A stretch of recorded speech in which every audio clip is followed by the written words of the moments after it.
Okay, today we're going to talk about problems that interfere with physical mobility. In other words, we're talking about musculoskeletal issues.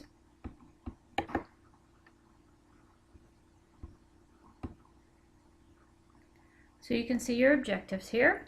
I'm not going to read them to you, so if you want to read over them, you can. Here we're looking at different types of fractures in children, and of course these can happen in adults too. But before we get started with that, I have a couple questions for you. So how do you know a bone might be broken? I want you to stop and ask yourself those questions. And then the other thing is, if you were at a playground and somebody fell and they got up, you suspected that the bone was broken, what are you going to do until you can get them to a physician or to a hospital? And we'll come back and discuss those in a minute. The different types of fractures that you're seeing. At the very top, you're going to see a bend. Essentially what happens with this is that the bone just bends. It doesn't break in half, but it is considered a type of fracture. The next one you'll see is a buckle. It's essentially where it kind of comes back on top of itself and can cause a little fracture there at the hinge where you see. The other one is a green stick. The definition of a green stick, and we'll go over this in more detail, is that there's a fracture on one side, but it doesn't go all the way through. So there's bone on the other side that's keeping it together. Then you have a complete fracture, and then of course you have the periosteal hinge that you see there. So back to my original question, what do you know? How do you know a bone might be broken?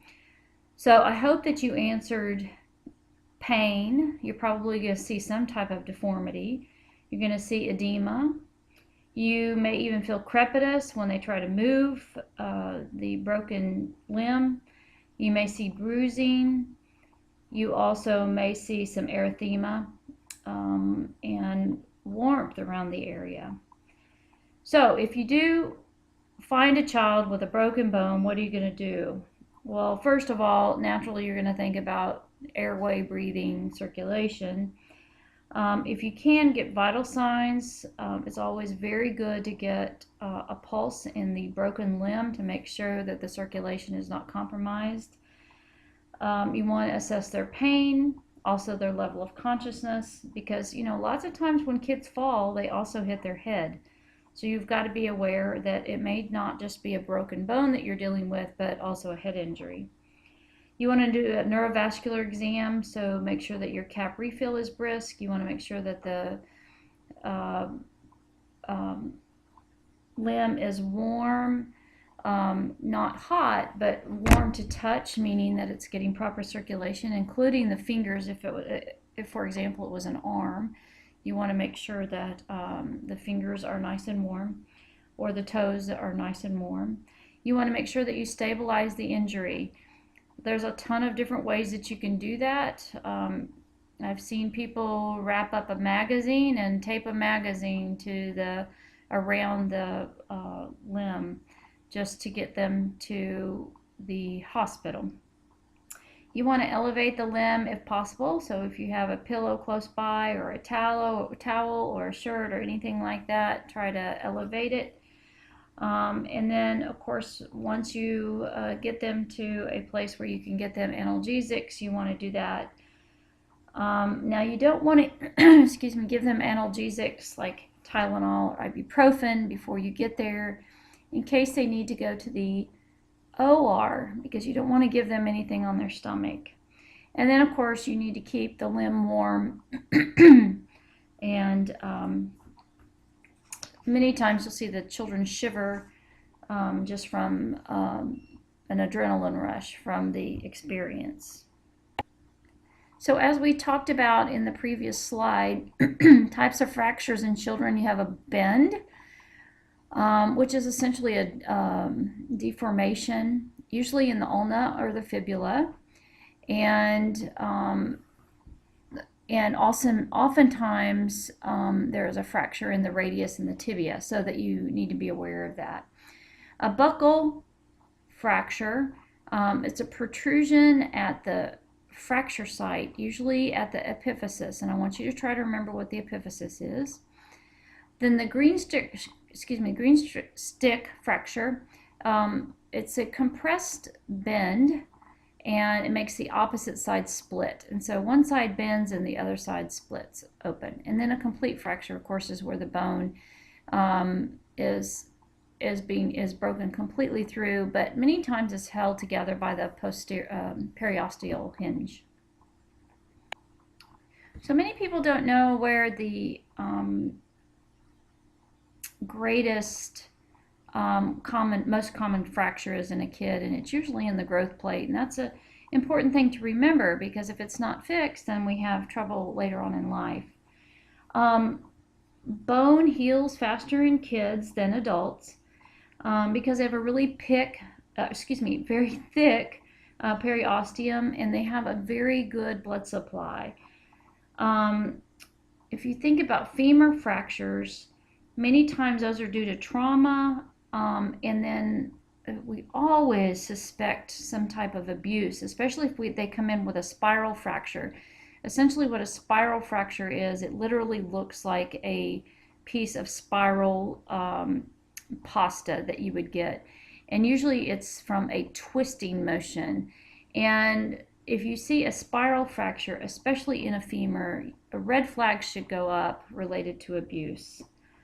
Sometimes they can also have femur fractures from just some type of trauma, like a car accident.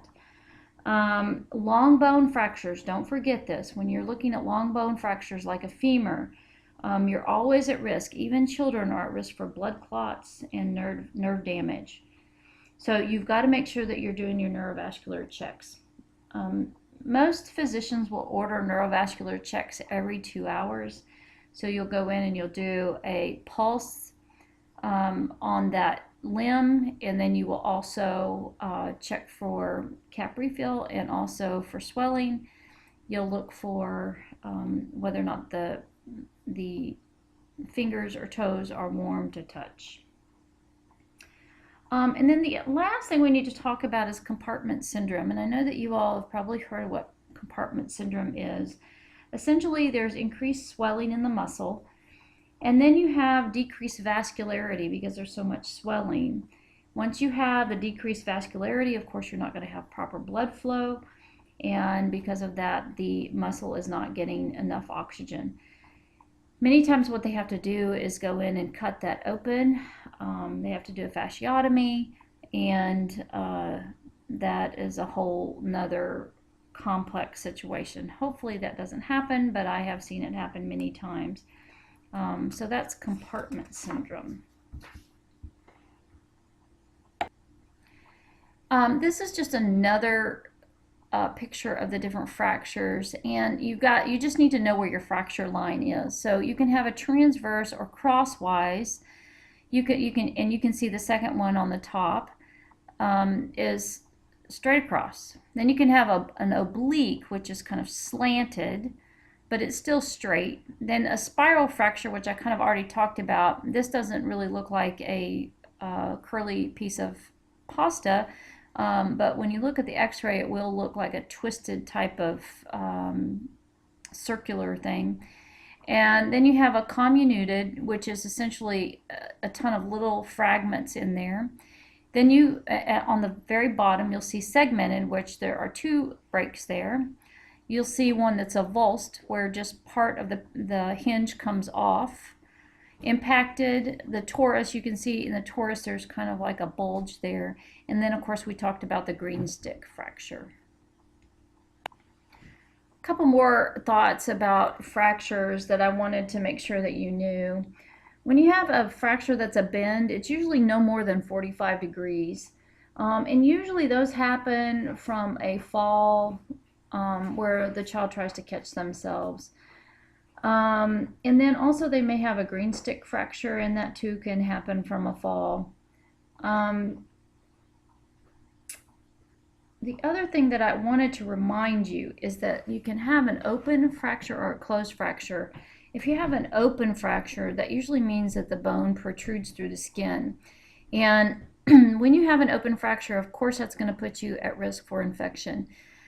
If you have an open fracture, typically what they do is they take you to the OR, they close it up, and they clean it out really well, but they will keep you in the hospital for several days just for antibiotics, just to make sure that you're not going to get osteomyelitis, which would be horrible.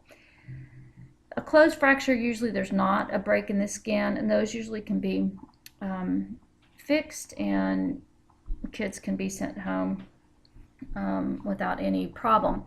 The other thing that you have to remember is you always need to look at surrounding organs. So if you have a rib, of course, it's fractured, you're going to think about lungs. And so they may be doing chest x-ray. You want to make sure it didn't puncture the lung, and then you get a pneumothorax or something like that. That can also even damage the liver. There's all kinds of things. So you have to think about surrounding organs. So we do need to think about what we are going to do when we are assessing these kids that are casted. Anymore, we don't always put hard casts on kids or fiberglass casts. They've come up with so many incredible splints that many times they'll just splint them, which is awesome. But then other times we do have to cast it depending on the type of break. So one thing we have to do is consider the developmental age. This can be very difficult for a child with a broken leg who is just learning how to walk. So you need to be thinking about the developmental age. The other thing is application of the cast and how they're going to do with that. Sometimes they have to take them to the OR just so that they will be still enough to be able to apply the cast. We already talked about compartment syndrome, and I hope you know some things about that. And then the 5 P's of ischemia. So pain, pallor, pulselessness, paresthesia, and paralysis. I know that you guys already know about those things, but you want to make sure that you have movement in the fingers so that there's no paralysis. You want to make sure there's not tingling, which is the paresthesia. Many times that can indicate nerve damage. You want to make sure the cap refill is good. So pallor and then pulselessness, you want to, of course, check their pulses. And I will also let you know that people with that are getting compartment syndrome will be in excruciating pain. One thing back on the application of a cast, if we are putting on a fiberglass cast, and usually that's what they're doing now if they do put a cast on, the plaster cast is not something we do anymore. If they do put on a plaster cast for some reason, it takes quite a while to dry. As a matter of fact, it probably takes a good 24 hours for it to dry. And you have to remember that it's very, very, very heavy. So you've got to be very careful, and that you have to handle the cast with the palms of your hands until it's dry. You don't want to push your finger in it, because then you're going to have an indentation. Then you want to make sure you pedal the edges regardless of the type of cast you put on there. So what they do is they put a stockinette over the injury, and then they're going to flip the edges over so that the cast doesn't dig into the healthy skin. You want to make sure you clean and wipe it off with a damp cloth, not just the arm. Like, for example, if they had a strawberry from falling, you make sure that wound is clean. But if they are using a plaster cast, you're going to use water with a very damp rag or sponge to kind of smooth it out. And then sometimes you can use a blow dryer to help dry it up. You do have to be lots of people will use a blow dryer just to help with the itching that happens on the inside. And you just have to be very careful not to burn the skin. That is also another thing that I want you to remember, is what kind of anticipatory guidance are you going to do with these guys.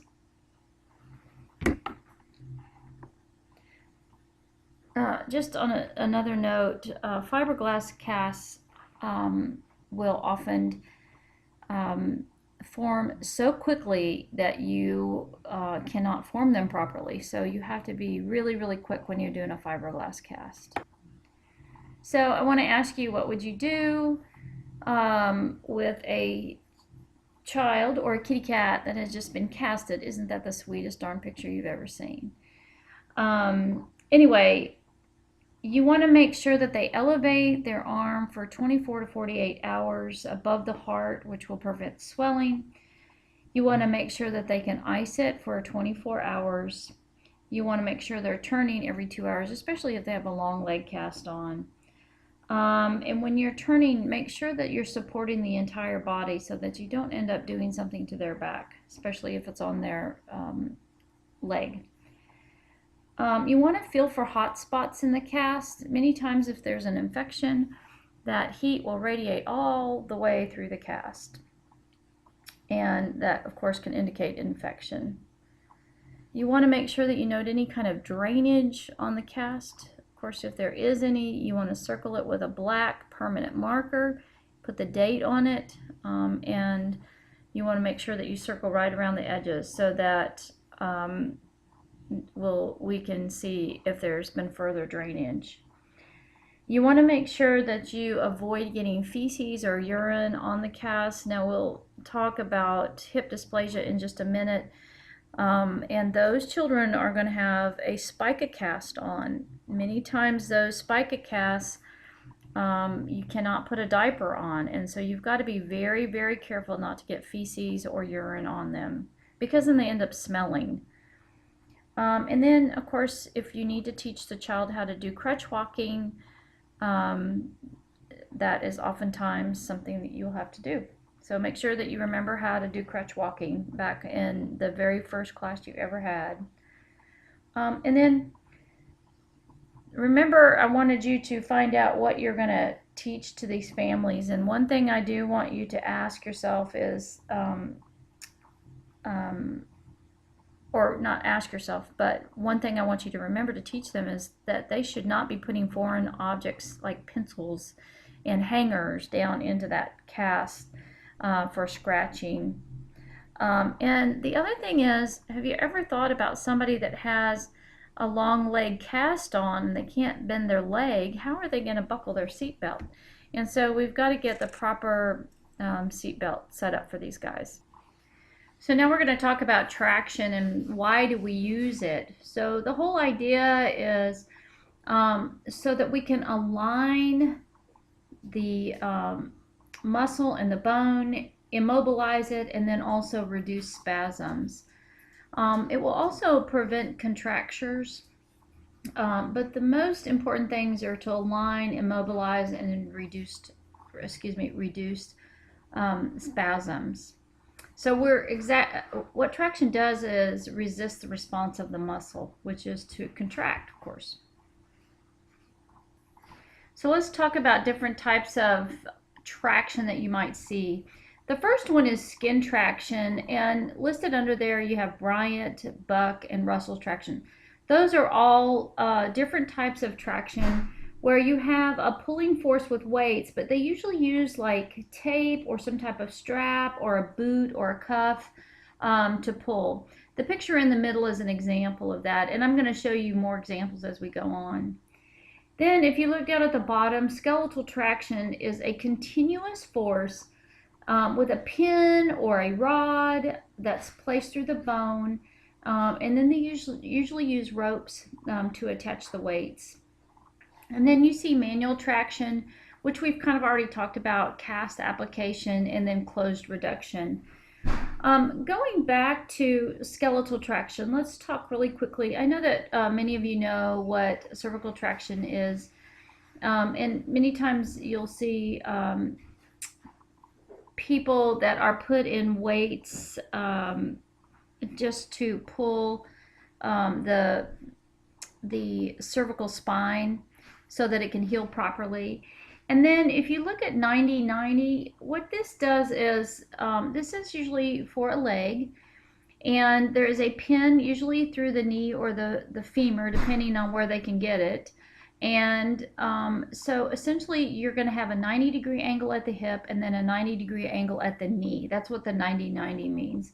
And it allows a child to reposition themselves. So they'll use the the little bar above their head to reposition themselves, which is good because then they can, when they're starting to feel sore, feel like they're having skin breakdown, then they can change their position. And it doesn't mess up the traction. External fixators, I know that you've all probably seen those, and those allow the person to be more mobile. Although they sure do get a lot of weird looks when they go out to Walmart or wherever they are with an external fixator. But those are literally, they do have pins through the bones, and it just allows them to be a little bit more mobile. And then the halo, I know that you have probably seen that on Grey's Anatomy or something, where they will wear a weighted vest, or they will actually have pins that go into the scalp.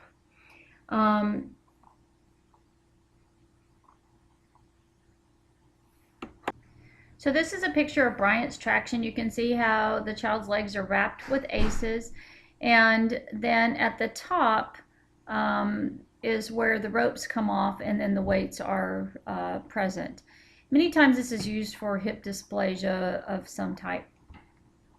This is Buck's traction, and you can see that the leg is in a type of boot, and the weights are coming off the bottom of the foot and dangling freely there. Here's another type of skin traction called Russell's traction, and as you can see, there are no pins going through a leg anywhere. They have an ACE wrapped around. They also have a little sling for the knee, and just depending on the type of fracture will depend on the setup that you do. So I thought this was a really interesting picture. You know, even in developing countries, we can do traction. Most important thing, and the question I want to ask you here, is what kind of care are you going to do with somebody that is in traction? And what are your nursing actions going to be? So I want you to stop and think about that. Think about however many, think about as many as you can on your own. And I will review some of those with you. So the most important thing is that the body has alignment. You can see this little boy in this picture here, he's got the rope between his toes. That is not proper body alignment. You can also see his foot extended outward. It should be straight up and down. So you want to make sure that the body is perfectly aligned. You want to make sure that you're giving these people pain meds. This is, or these children pain meds. These traction can be extremely painful, and especially if their muscles go into spasm. The other thing is, depending developmentally, you've got to think about some non-pharmacological diversion techniques that you can do with these guys. Lots of these children are in bed for days and sometimes weeks, and it gets very boring laying in the bed every single day. So you've got to be very creative with these kids. Make sure that you let the doctor know if the patient is having any kind of spasms, and then you may have to try to reposition them first to see if that will help. Usually if they are having spasms, it's because they have moved in a funny way. Naturally, you're going to do neurovascular checks no less than every 2 hours. You're going to assess skin integrity, and don't forget that you want to look at the coccyx, you want to look at the shoulder blades, all those areas on the back, any of those spinal protrusions where laying on a bed for a long period of time can cause problems. And even the back of the heels, you've got to make sure that these kids don't have skin breakdown. You also want to do pin care. Depending on the physician, they will determine what type of pin care they want. Some like half-strength peroxide, some just like normal saline. It just depends. And then oftentimes what you do is you take a sterile gauze and you will cover up the pin entry site so that they cannot get any type of infection in there. Elimination is a very important thing. Think about not being able to get up and get around. And then you're also taking narcotics on top of that, so constipation can be a real problem. And not very many people like to go to the potty on a bedpan, and so they'll hold it and hold it and hold it until they just finally explode. So you have to make sure that you're giving them stool softeners to promote that. Then, of course, as you already know, the weights and the ropes, well, the weights need to be hanging freely. The ropes cannot have any knots in them. And you want to make sure that you do not manipulate that in any way. The other thing, when they're laying in the bed for a long period of time, you need to make sure they're doing incentive spirometer, because they can get pneumonia when they're just laying there. Also, turn, cough, and deep breathe. Now, they can turn to some degree depending on the type of traction that they're in. Change position if possible. Like, you can prop their other hip up with a pillow, those type of things. And you guys can probably think of some other things to do as well. So now we're going to talk about hip dysplasia. This is one thing that you're going to see when you get into the newborn nursery. We always check for hip dysplasia in newborns. We don't really know why children do get hip dysplasia. It can come with a family history. It can be depending on how they are positioned intrauterine. There can be some delivery complications, and then also sometimes they have joint instability, and so we're just not really sure what causes it. So there's different tests that we can do to see if these guys actually have hip dysplasia. The Alice sign is that we can look at their knees, and so you lay the baby supine. You're going to flex their hips and look at their thighs, and it should be at a 90-degree angle. Sometimes if they do have hip dysplasia, one knee is going to be shorter than the other one.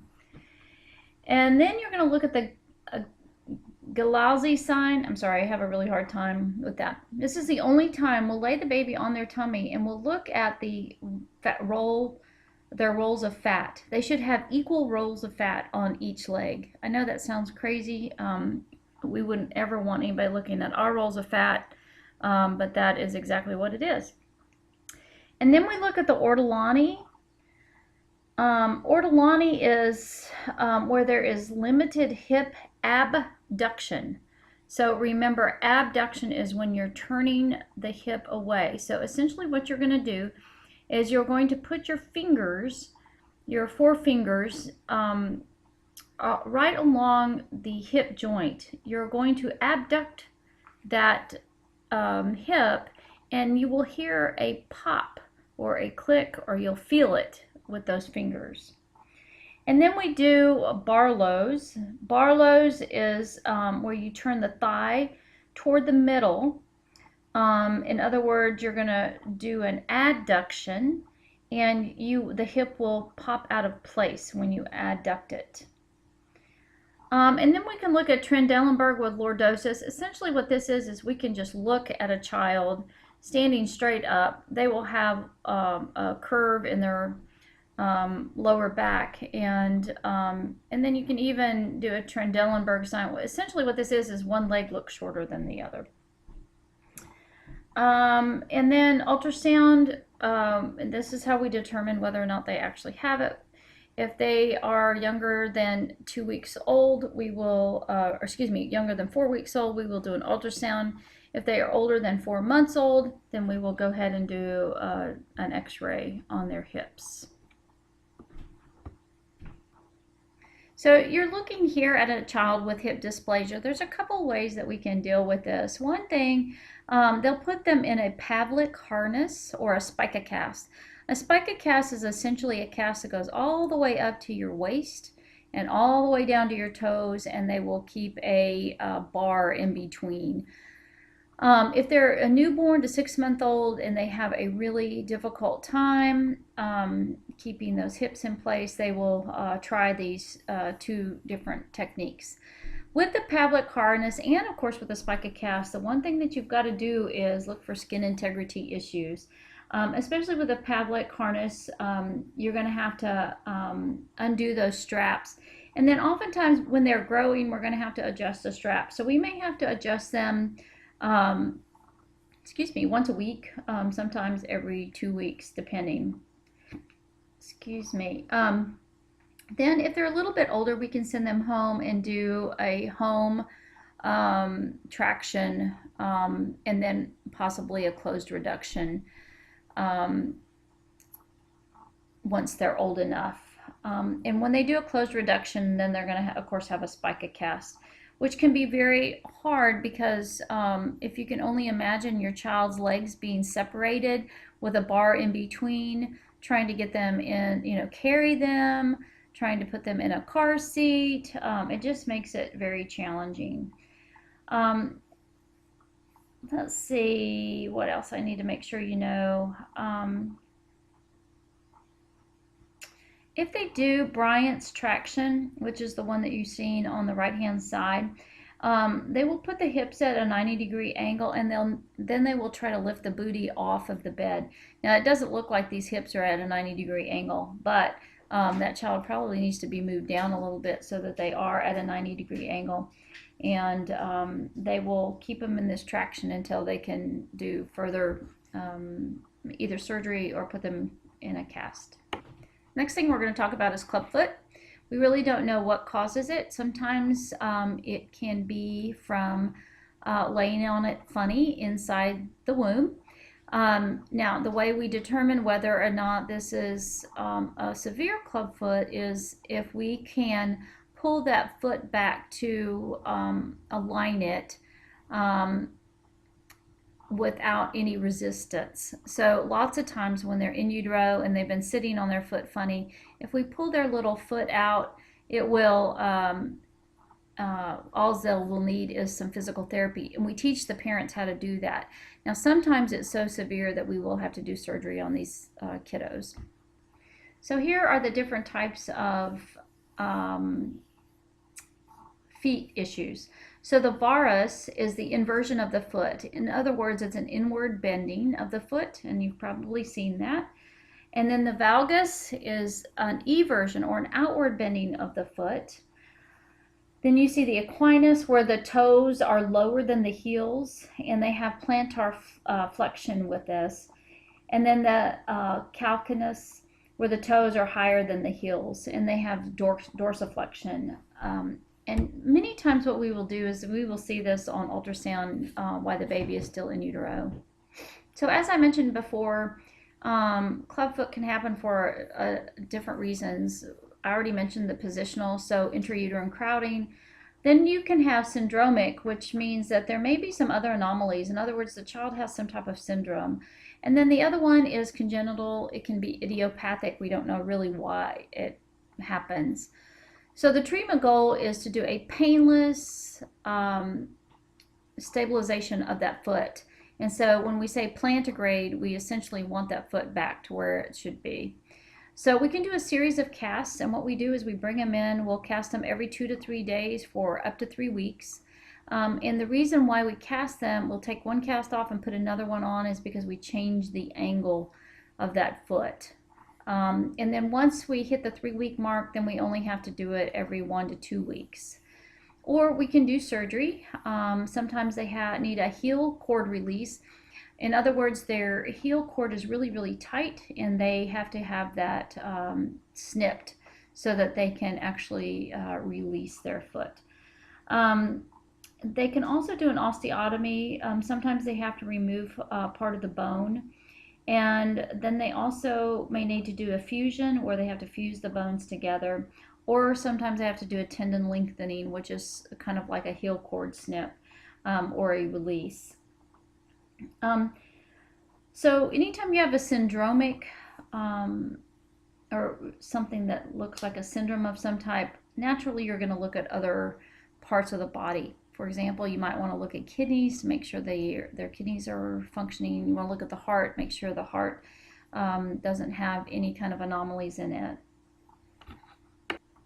So with syndromic, you often see this with children with myelomeningocele or spina bifida.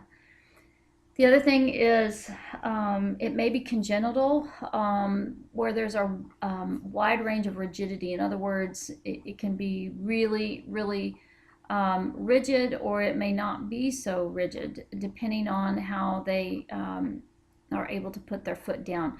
So many times what you'll see is children like cerebral palsy, for example, they can still walk, but they oftentimes walk on their tippy toes because they cannot put their heel down. Same thing with myelomeningocele. Depending on where the sac is located will determine how much of the nerve is affected and whether or not they'll be able to walk. Some children with myelomeningocele or spina bifida can walk, and others are wheelchair bound for the rest of their life. So there are 3 stages. We're going to do correction, then we're going to do maintenance, and to make sure that that muscle tone stays strong. And then, of course, we'll do a follow-up. In this picture here, you see this baby with a Dennis Brown splint. It is like shoes, and it's got a bar in between. And what it does is help with dorsiflexion and everted, or those feet that are bent inward. What we'll try to do is bend them outward so that they will form properly. And just another little quick review. With the varus, that's where they bend inward. It's the most common foot deformity that you're going to see.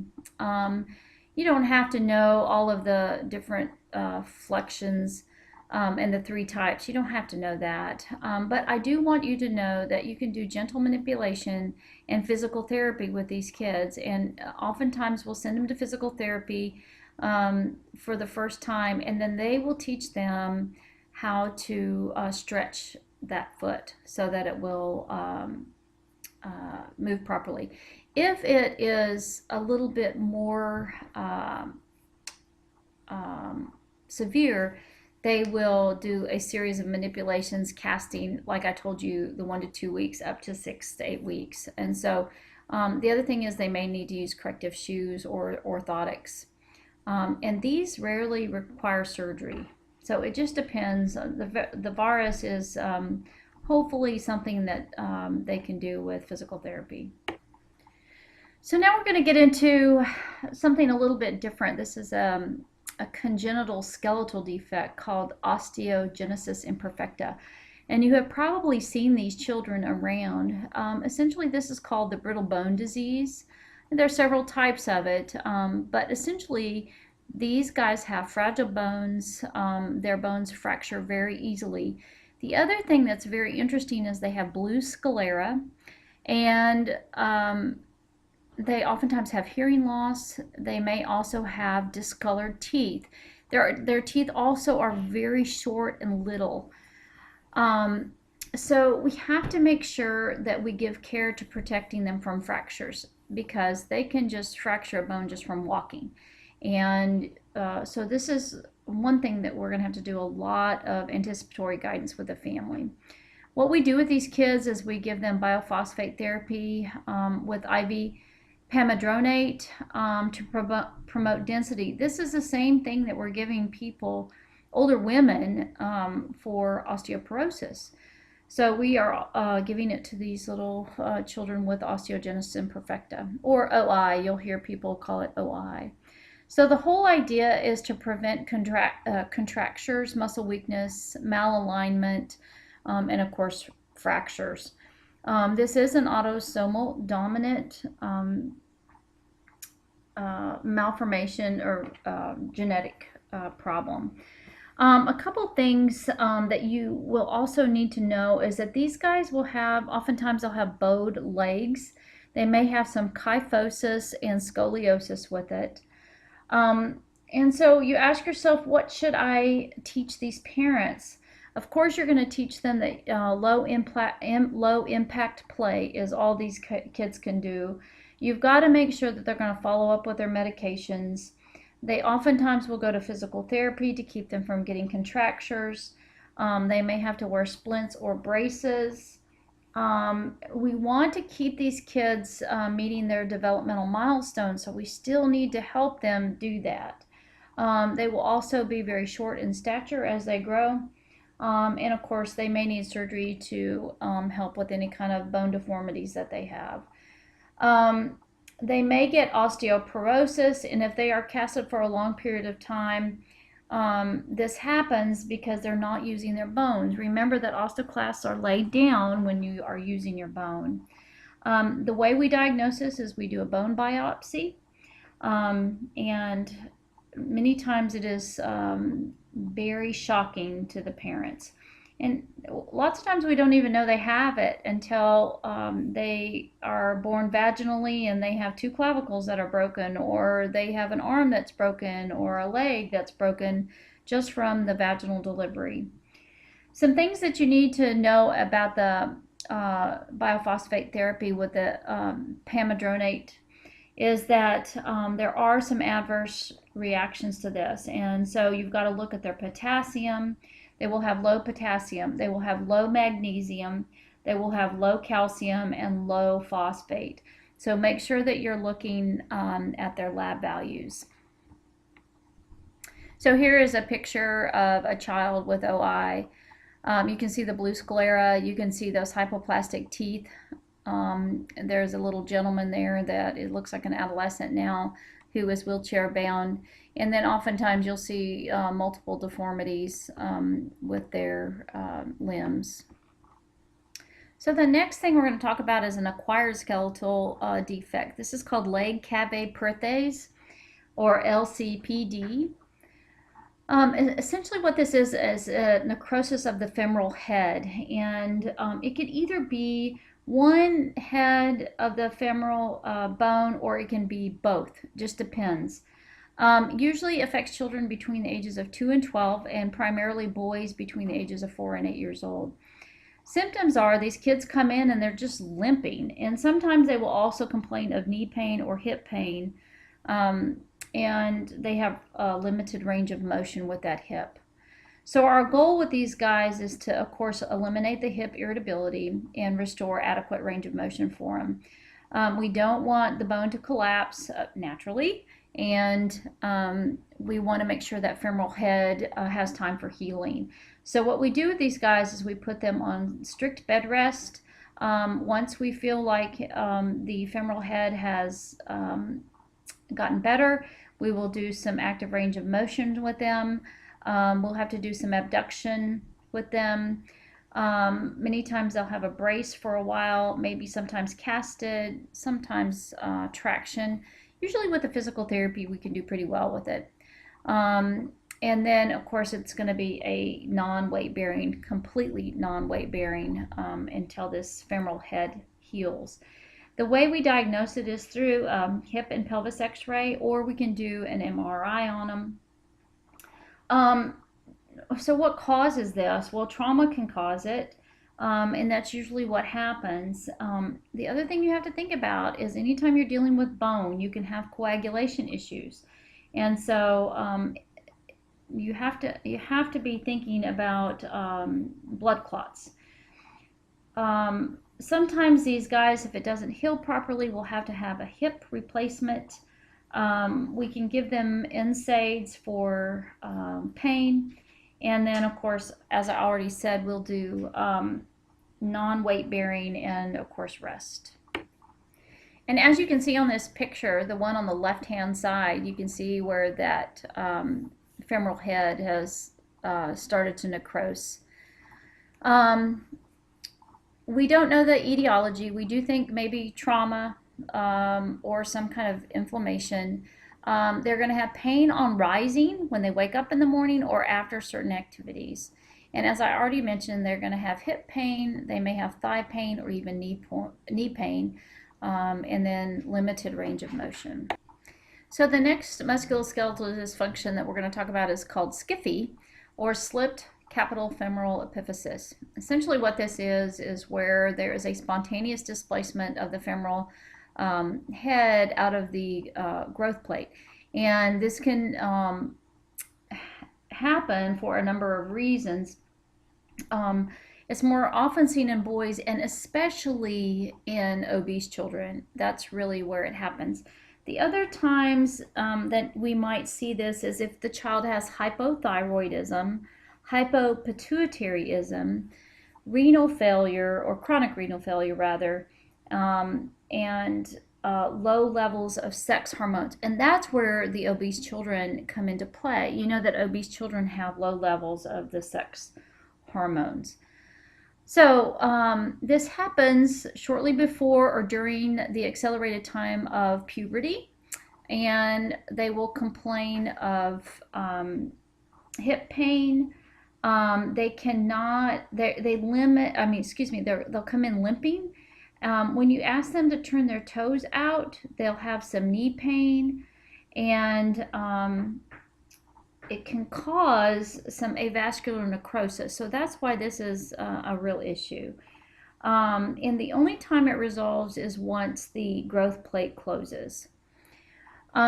So as I already said, we see this in some endocrine disorders, renal issues, etc. So what we do with these guys, non-weight bearing, and oftentimes we'll have to do surgery. Sometimes it's an emergency, and we must have an early diagnosis with it. So if you know children complaining of hip pain, it's nothing to mess around with. We need to get them in there and do x-rays on them. So here is a picture of a normal hip, and then you can see the slipped epiphysis on the other side. And you can only imagine how painful that might be. So surgery is repair for that.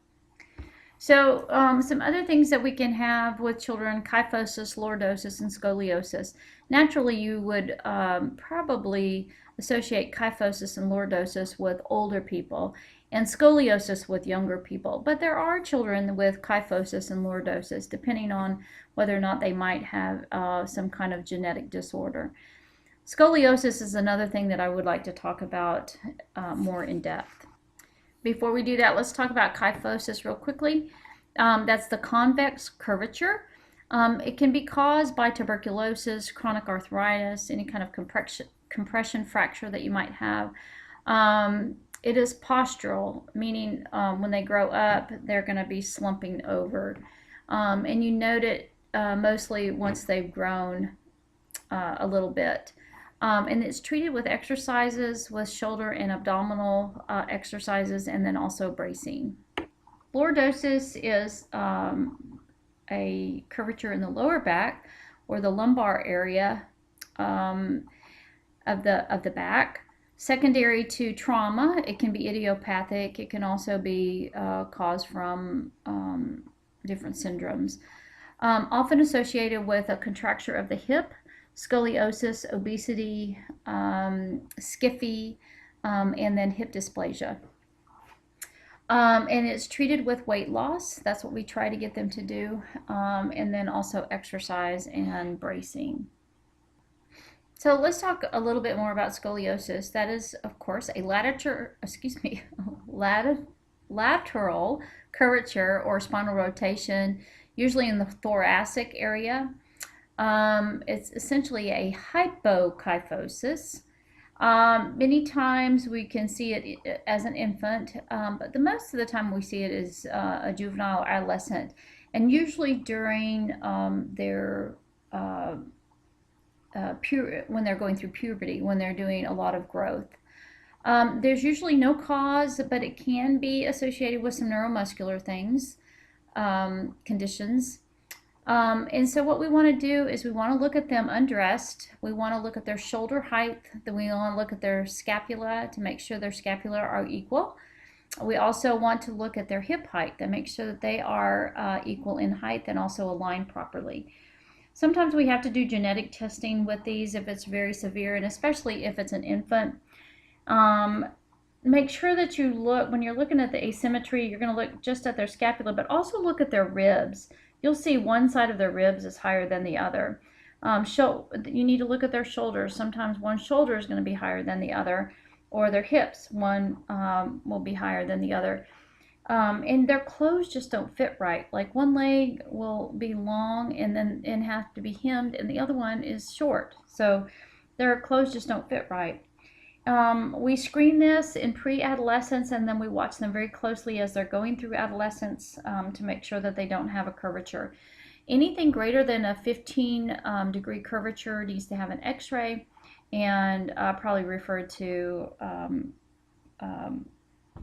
or an orthopedic physician.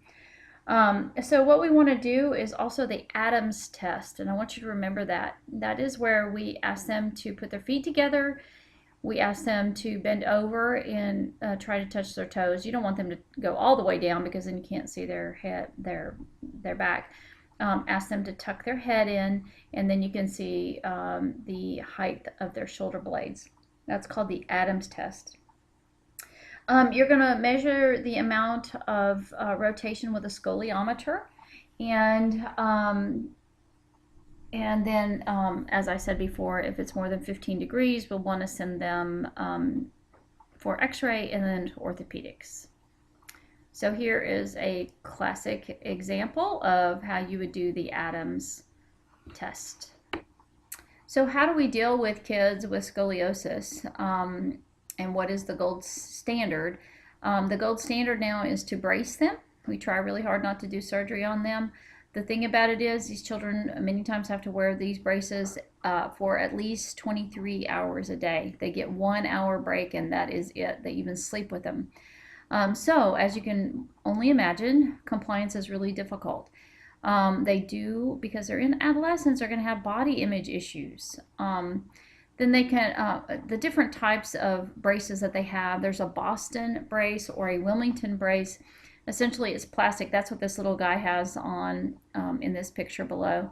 That goes underneath the arm and around the hips. Then they have a Milwaukee brace, and essentially what it is a Boston or Wilmington brace, only you add a portion of the neck as well. And so there's also a neck brace involved. And then the Charleston or nighttime brace, they only wear that at night, but it keeps them from walking. So once they're in bed, they have to stay in bed. So if a child has more than a 40-degree angle, we may have to do a spinal fusion with what we call Harrington rods. This is a picture of Harrington rods, and essentially they just go in on both sides of the spine and put a rod in. So what are you going to teach these families, and what kind of nursing care are you going to do with these kids, especially post-op? Make sure that you all log roll these kids. Naturally, you would not want to let them twist their back because then it could break the rod. That would be horrible. So you're going to log roll them. You're going to do neurovascular checks every 2 hours. You want to make sure that you look at their hemoglobin and hematocrit to make sure that they're not having any bleeding. And of course, their bowel status is going to be very important, especially after surgery like this, because they're not going to be up moving around very well. We want to prevent an ileus if we can. And of course, any kind of bone infection. So these guys are going to be on antibiotics for some time. So speaking of bone infections, here we are. We have osteomyelitis. This can be acquired from surgery or a result of trauma. If you had one of those fractures that protruded through the skin, this is what can happen. They can get osteomyelitis. Essentially what it is an infection. It can also be embedded from tonsillitis, impetigo, MRSA, etc. So anytime you have a break in the skin, you can end up getting osteomyelitis in the bone. So how do we diagnose it? We do an aspirate. We go in and we pull off some of the either synovial fluid, or we may have to do some kind of whatever pus pocket there is around there. Or we may have to go into the joint and or do a bone biopsy. We're going to put these guys on IV antibiotics, and I'm telling you, these guys get at least 12 weeks of IV antibiotics. And so we will send them home with a PICC line and teach the parents how to give the IV antibiotics. Or depending on insurance, some insurances make you come up to the hospital and get the antibiotics yourself and don't let you do it at home, which is crazy to me. So many times we'll have to take them to surgery. We'll do an incision and draining, clean that area out really, really well. And then sometimes we have to do a cast to keep it immobilized. So how will these guys present? How will they come to you? Usually they'll have a really high fever. They're going to be tachycardic, and usually that is from either the fever, or sometimes they're even septic. they're going to be really listless. They're not going to feel good. Of course, they're going to have pain either in a bone or joint. They're going to have edema in that area. They're going to protect the extremity that is hurting. And of course, there's going to be pain when you move it, the joint or the bone. Septic arthritis is very similar. Actually, this is only in the joint. This is not in the bone. So that's the difference. 15 to 20% of these the septic arthritis comes from trauma, and usually it is staph that causes it. They are going to have severe joint pain and swelling and warmth at the site. Very important when you have, for example, a knee or some joint that is very red, that you're going to circle it and make sure that the redness is going down.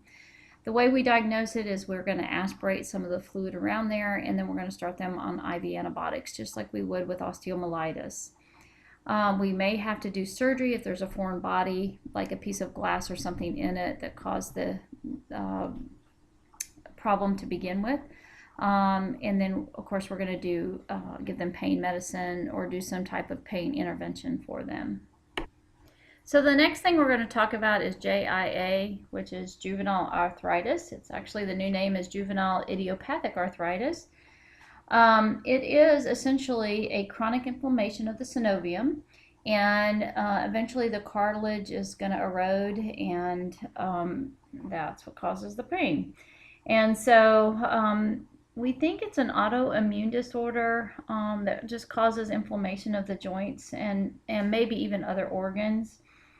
It is not life-threatening, and it usually gets better over time, but they may have some residual arthritic effects, meaning their joints will hurt, but it doesn't kill them or anything. There is no definite tests or diagnosis that can tell us anything. There is some blood work that, and I'm going to discuss that in a minute. But essentially what this is a diagnosis of exclusion. So we'll say, oh, well, you don't have this and you don't have that, so you probably just have JIA. So some of the tests that blood work that we can do is an ANA, which is the anti-nuclear antibody. Sometimes that will be elevated. We can also do an ESR, which may be elevated. A white blood cell count may be elevated when they are going through some exacerbations. And then we also want to do a rheumatoid factor just to make sure that they don't have rheumatoid arthritis, but that is rarely detected. So how do we treat these guys? We're going to give them NSAIDs. Many times we'll give them methotrexate. And remember, methotrexate is also used as a chemo drug. We can use etanercept, every 2 weeks, and that is a shot that they get sub-Q. I'm sorry, not every 2 weeks, it is twice a week. So they get a sub-Q shot twice a week. And then we can give them SARDs or slow-acting anti-rheumatic drugs, or SARDs. We can also give them corticosteroids, see if that will help. Many times we give these, we ask these guys to go to physical therapy and occupational therapy. We also have to think about pain control, compliance. They've got to follow through in order to get better. We encourage heat and exercise. So the one thing we don't want them to do is just go and not use that joint, because when you don't use the joint, then you have bigger issues. We will ask them to splint just at nap time or when they're laying down, and to keep the area warm, sometimes we encourage them to use heating pads. So physical findings, what will we see? The joint will be swollen and red and warm. The key thing with this is that it's going to be worse in the morning or after a nap, after they've laid down for a while. They may have some mobility issues. Sometimes they'll have a fever. They may have a rash, especially if they have rheumatic fever. They may have enlarged lymph nodes. We do an x-ray of that joint, and oftentimes we'll see an effusion or increased synovial fluid in that joint. So let's talk about lupus. Many times you think about lupus as being an adult illness, but actually kids get it as well. It is chronic. It attacks many systems in the body. It is also an autoimmune disease of the connective tissue and blood vessels. It can affect the lungs, joints, nervous system, skin, all types of systems in the body. There is a 5-year survival rate at 100%, and a 10-year survival rate at 90%. So these guys do pretty good, especially if they follow through with treatment. The one thing that you need to know about lupus and how it affects the musculoskeletal area is that it can cause arthritis in the joints.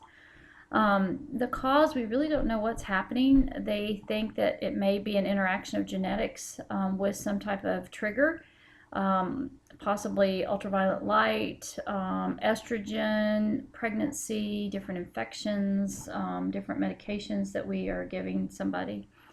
And so the management is to balance the meds so that they don't get into an exacerbation. And of course, we want to try to limit complications. We may need to give them prednisone in order to help with some of the inflammation. And then other meds that we would give them are immunosuppressants like Imuran. We may also give them methotrexate and then Cytoxan. So you need to ask yourself, when I'm giving somebody a immunosuppressant, what kind of anticipatory guidance am I going to have to teach this family? You want to ask them to avoid sun exposure, and we've got to be very, very sensitive to depression, especially if they're on prednisone. Their emotions are up and down and up and down. So how will these guys present to us? Many times they'll have sores in their mouth. They may have seizures. They may have a fever, a rash. You've heard about that butterfly rash. Essentially what it is on the cheeks, and then it goes over the bridge of the nose, and then on the other cheek. There may be kidney involvement. There may be blood in their urine. When you're looking at lab values, they will have a positive ANA, which is the anti-nuclear antibody. They may have a decreased white blood cell count. And sometimes that's because of the treatment they've been given, which is the methotrexate and the Imuran and the Cytoxan.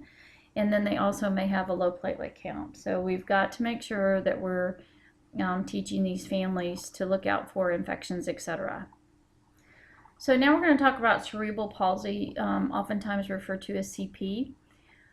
In 2006, they had a new definition that came out that said it's a group of permanent disorders of the development of movement and posture, causing activity limitations that are attributed to non-progressive. That's the key, non-progressive disturbances that have occurred in the developing fetal or infant brain. And so we're not sure exactly what happens and who's at risk. Now there are some things that we do know, that it is often prenatal. It can also be increased temperature when mom is going through labor. They have found, recent studies have found that moms with a high fever when they're in labor many times will have a child that will have cerebral palsy. There can also be a postnatal effect, meaning if the child comes out, has a hypoxic event, meaning it's having a difficult time breathing once it gets out of the uterus, that too can cause cerebral palsy. If they have multiple births, sometimes they'll have what they call twin-to-twin transfusion, and one baby will suck all the blood away from the other baby, and it can cause decreased oxygenation, and therefore will cause cerebral palsy in the child. If a child has a hypoxic event, even in utero, not even after they're out, but one that in utero, and you will learn more about this when you get into OB, but their heart tones will go down. Many times they have a cord that is wrapped around the neck several times and it's really tight, and the baby can't get enough oxygen. And the other thing is if the mother has an infection, or if the baby even has an infection very early on in life. Sometimes if they have meningitis very early in life, or if the mom has a really bad infection, they can cause cerebral palsy. The other thing you've got to remember is if a baby is premature, that's another thing that we need to watch out for. Many times those babies also have cerebral palsy. Not always, but sometimes. So there are different types. The first one is the spastic type. Essentially what these guys are is they have hypertonicity. In other words, they're very, very, very tight muscles, and they have positive clonus. And I don't know if you remember what clonus is, but I want you to try to look that up. Clonus is something that you shouldn't have. It is not a good sign. It usually means it's an indication of some kind of brain damage. Or maybe not brain damage, but CNS issues. And many times with the spastic, you'll see the children with their legs really, really straight, and they try to scissor their legs together. It's really hard to pull their legs apart. Then you can have the dyskinetic, which is not spastic. Instead, these guys are pretty loose, but they will have these like jerking movements or worm-like movements. They'll have really abnormal posture, their trunk and neck and their face, they just don't have any control over it. Their tongue often hangs out. And then you have the ataxic type. These guys will have a really wide gait. They have really poor coordination. They're really shaky. They have difficulty with their fine motor skills, and they have really bad muscle tone. And then sometimes you'll have a mixture of all of those. It is a non-progressive illness, which is good, and I already mentioned that once. And it causes problems with muscle control, coordination, and posture. And sometimes mental retardation will go along with this. Not always, but sometimes they will have difficulty speaking, sometimes they will have attention issues, etc. So the other thing that you need to look at is these children often don't meet developmental milestones, and so that's what usually keys you in. That's why it's so important for us to know these milestones. You need to think about when should the head lag be resolved. By 2 months, those babies should be pulling their head up with their shoulders when you pull them straight up off the table. So their head lag lasting more than 3 months of age. They may be stiff or floppy. For those children that cannot sit by themselves by 8 months. Children that have feeding issues like choking or gagging or any kind of dysphasia. They are often very irritable. They do not have interest in surrounding environments or in their surrounding environment. I'm actually looking at a child right now who is about 4 months old. He has terrible head lag. He has a very, very poor suck. He is losing weight. We just recently put him in the hospital. He did gain a little bit of weight while he was in the hospital because we put some thickening stuff in his formula so that he could actually keep it down. But he just doesn't have the strength to suck. Many times these guys will also have a tongue thrust where their tongue will just kind of thrust outward. These guys will also have seizures, so you have to be on top of it with that. Also vision or hearing loss. This little boy that I'm thinking of that I've told you that we're working up, at 4 months he should be looking at me in the eye and smiling at me. I cannot get the child to look at me for anything, and smiling is just real periodic. He doesn't turn his head. He's just not social yet, and so that's very, very concerning to me. The other story I want to remind you of is my best friend who had her first child, and I had given her a book of what to expect the first year, and her baby wasn't rolling over by 6 months. And come to find out, Lauren is her name, is completely paralyzed from the neck down, and is completely wheelchair bound, cannot feed herself, none of that, but is as bright as can be.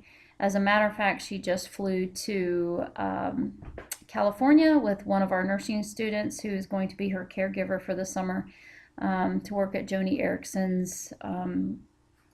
I guess she has a business out there. So very, very exciting for Lauren. But it's important to know those milestones so that you can pick up on whether or not kids are doing what they should be at the right time. So you ask yourself, is there anything we can do for these muscle spasms? Essentially what we are doing now is we are injecting Botox. And it takes up to 3 days for it to work, but it can last up to 6 months. And essentially what it does is it just relaxes that muscle. It just cracks me up because essentially what we're doing is we're putting botulism into their body to reduce the spasticity. The other thing we can do is intrathecal baclofen, or they can have a pump, which is another medication that relaxes the muscle. It's sort of like a Valium. And then many times we have to put these guys on anti-seizure meds or anti-epileptic medications to keep them from having a seizure. Mobilization, of course we want to get these kids as mobile as we can, so many of them have electric wheelchairs, and they learn very quickly at a very young age how to use these. Cognitive disabilities, we've kind of already talked about that. Up to 50% of these children will have a cognitive disability. Exciting to tell you that Lauren, one of my friend's children, is now a junior in college, and she has aides that stay with her. They get her dressed every morning. Now she does not write, so she probably records everything, and she uses her mouth for quite a bit. The other thing to think about is energy conservation. These guys use a lot of energy just moving. And of course, then we have to also think about safety. We've got to keep these kids safe and keep them from falling. We also need to make sure they're getting adequate nutrition, because many of these guys, you have to think when you're not using your muscles are going to get smaller. And so you're probably going to be shorter stature. You're not going to be as large. So many times what we have to do is put in a G-tube. We might have to do a Nissen and fundoplication on these guys because they have really, really bad reflux. We've got to make sure that they're getting proper PO intake or proper nutrition somehow. So many times what we'll do is give them Pediasure or some type of supplement, and that is their dinner. So now we're going to talk about spina bifida or myelomeningocele. This is a failure of the neurotube to close in utero when they're 3 to 5 weeks gestation. That's very, very early on. Usually this is caused by malnutrition of the mother. Folic acid is the main cause of it, and also low B12. Now we are seeing more and more women with low B12. So that's why it's important to plan your pregnancy. Make sure you're taking the proper amount of folic acid, and you may need B12 supplements. Other things that may cause it: illegal drugs or medications that are not supposed to be given during pregnancy, radiation, we already talked about malnutrition of the mother, different chemicals. There may be a genetic mutation, and it's also linked to some syndromes. 70% of myelomeningocele or spina bifida can be prevented with an intake of folic acid. So once again, it's very important to plan those pregnancies and make sure you're taking folic acid. They are even encouraging fathers now to take folic acid, or daddies to be rather. It's possible to detect this when they are in utero, when they do an ultrasound, and sometimes they will even repair it in utero. It depends on how severe it is, but some of them can actually go in while the baby is still in the uterus and fix it. Amazing. You might have to go on YouTube and look at it. So it's a multidisciplinary approach. These children are going to see neurology because if you remember from your last exam, these kids will oftentimes have VP shunts because they have hydrocephalus. They may need to see neurosurgery. They may need to see pediatric urology. These children often have what they call a neurogenic bladder, where they don't have nerves to feel when they need to go, and then so they have no urinary control. They may need to see orthopedics. They may need to stay intensive care, and they almost all of them have some type of latex allergy. And with their GU functioning, sometimes they have to have a vasectomy done. If they have GI issues, many times they'll just be incontinent, which makes for a real issue, especially as they grow older and you have an older parent and trying to take care of this, very large child, changing their diaper or whatever they're wearing. So there's another thing called spina bifida occulta. This is not visible. And what you want to do is when you are assessing a newborn, you want to look at their bottom where the crack is.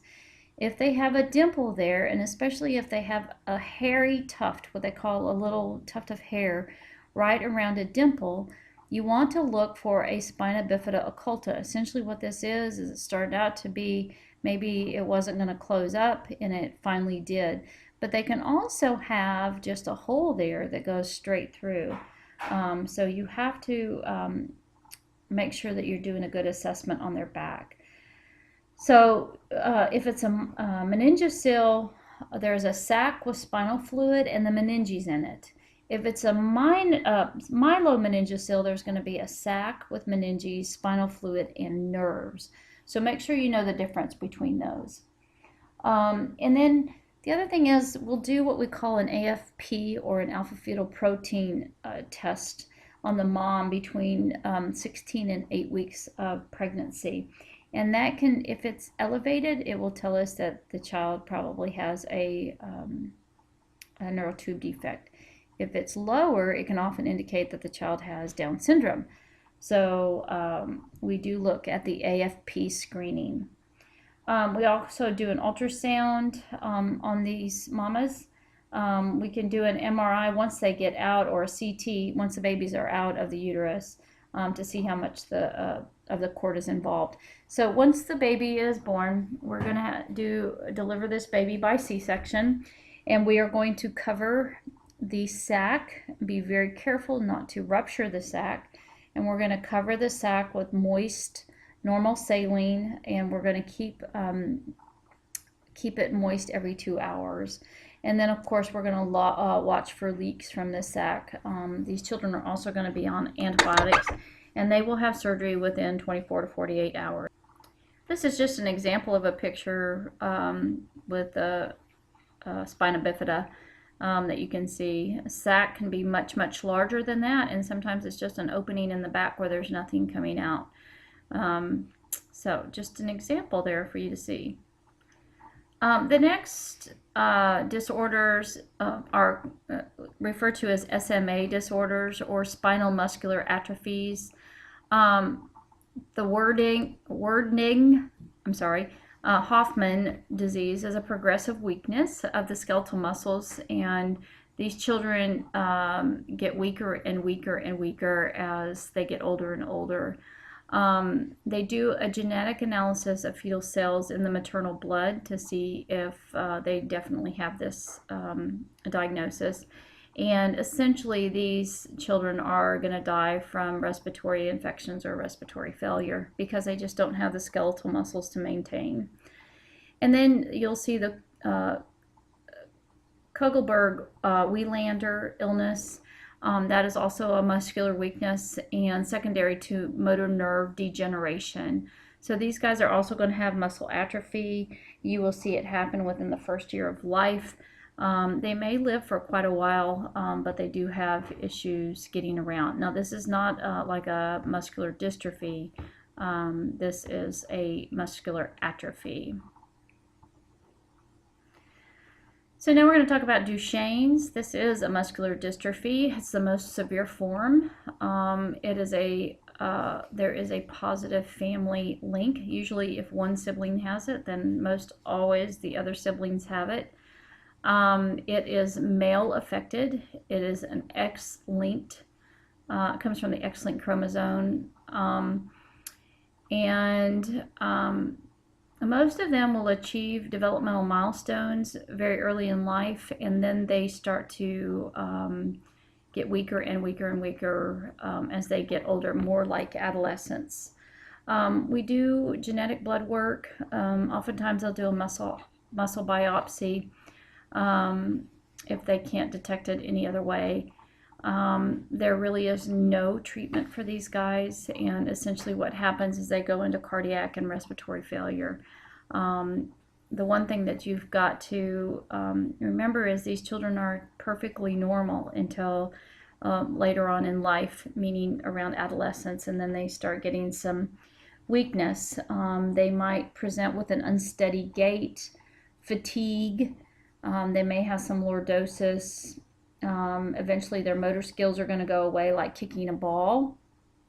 They might start falling pretty frequently. They may even lose the ability to walk by the time they're a teenager. So it's a progressive muscle atrophy, and usually they die within their by the time they're in their mid-20s. We can do what we call a PCR, which is the serum polymerase chain reaction, and that will detect whether or not there is a gene mutation. We can also do a CK, which will be elevated, which is the serum creatinine kinase. As I also mentioned before, we do a muscle biopsy, and then we can also do an electromyogram, which essentially tells us the electrical activity in the muscle. The next one we'll talk about is Guillain-Barré syndrome. Usually this is comes from some type of infection like mono. It's immune, and it's usually either post-viral or post-bacterial infection, and it usually starts about 10 days after the infection occurs. Diagnosis is essentially clinical symptoms. We can also look at spinal fluid and EMG imaging, which is the electromyogram, or the electrical activity in the muscle. How they present: muscle tenderness. They'll have paresthesia or cramps in their arms and their legs. Sometimes they'll even have paralysis. Their tendon reflexes are depressed or even absent. They're going to have some cranial nerve involvement. They'll have muscle sensitivity, even with slight pressure, so you barely touch it, and it's going to be very sensitive. They're going to become incontinent. The one thing that you need to remember is that it starts from the head and works its way down to the toes, and as it resolves, it's going to start from the toes and work its way back up. And so lots of times what will have to happen is we will just have to give them support throughout this whole thing. So once it gets to the lungs, then we may have to put them on the ventilator, depending on how much weakness they have. And then we allow it to go all the way down to the toes, and then once it starts back up and it gets past the lungs, then we can take them off the ventilator. We will oftentimes give them IVIG, which is the immunoglobulins that they get through their IV. We can put them on steroids. We may do plasmapheresis with these guys. And of course we want to prevent side effects, of course, from any problems with, breathing, circulation, airway, clotting issues, because they're not going to be able to move as well, so they may end up developing some kind of clot. They can also develop pneumonia because they're not moving, constipation, ulcers, etc. So we need to try to prevent as much of that as we possibly can. The other thing, I mentioned mono, but it also can come from measles, mumps, rubella, gastroenteritis, cytomegalovirus, which is CMV. It can come from Lyme disease, or Epstein-Barr, which is EBV. Quickly, we'll talk about lockjaw or tetanus. It is preventable from our vaccines that we get. You can see the type of bacteria that causes it. This comes from muscle rigidity, especially in the neck and the jaw muscle. That's why they call it lockjaw. So there are 4 requirements: tetanus spores, an injury, a wound condition which allows the organism to grow, and then it allows the host to invade. So you must have tetanus spores around, and then somehow get an injury. Had a friend who ended up getting lockjaw. She was out in the yard using a rusty shovel, ended up cutting herself with that rusty shovel, had not had her most recent tetanus, and ended up getting lockjaw. She could not even move her jaw at all. So incubation period is about 2 days, and it can show up even months later, and can happen an average of an 8-day, usually the average onset is 8 days. So as I already mentioned, vaccinations, your tetanus shot should be getting every 10 years. So you want to make sure that you pay close attention to airway. And sometimes if it gets really bad, we'll have to put them on the ventilator. These patients get extremely anxious, as you can only imagine, and we don't leave them alone. One of the treatments for this is Flagyl.